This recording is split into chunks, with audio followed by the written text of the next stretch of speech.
welcome to our last set. Well, not last set. We have a few more objectives after this one. I think just one more. But in this particular objective, what we're going to do is to take a look at the different types of unemployment: structural, frictional, and cyclical. And then we're going to define the full employment unemployment rate. I also have that we're going to define a discouraged worker, but we've already done that in the course of our discussions throughout these objectives. So remember, a discouraged worker is somebody who has given up looking for work, and that's what makes them a discouraged worker. So I'm going to go ahead and jump into this. There is some embedded content, which I think does an excellent job, all but a little corny, of explaining the different types of unemployment. So hopefully you'll enjoy that. It's about 9 minutes, 22 seconds, but I think it's very straightforward, easy to understand.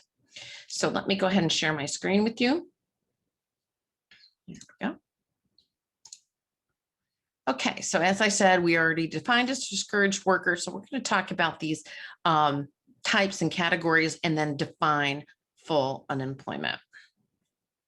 Okay, so there are three types of unemployment. There can be more depending on which economic author that you're following. But the first one is that there is frictional unemployment. And frictional unemployment is transitory. So what that means is I dare say that a lot of us are not starting off at our first job. If we are, I would be flipping burgers at McDonald's still to this day. But my first job was a cook at McDonald's, and then I moved up to drive-through. And then eventually got better jobs, more education, better jobs, and so on. And now I'm here.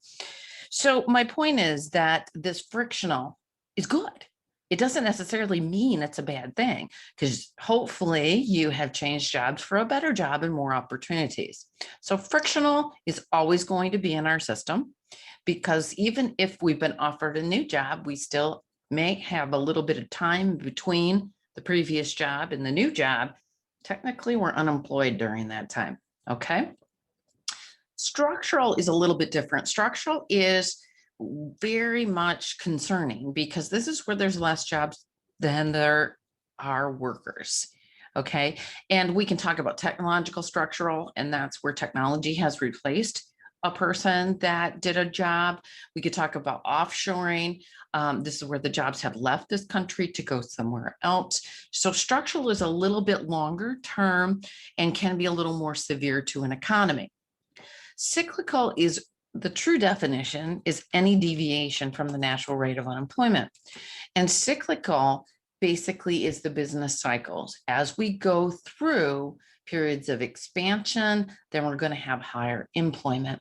As we go through periods of contraction, we're going to see an increase in unemployment. So those are consistent with the business cycles that we tend to see in the larger all economy that we've talked about in the previous objectives to this one.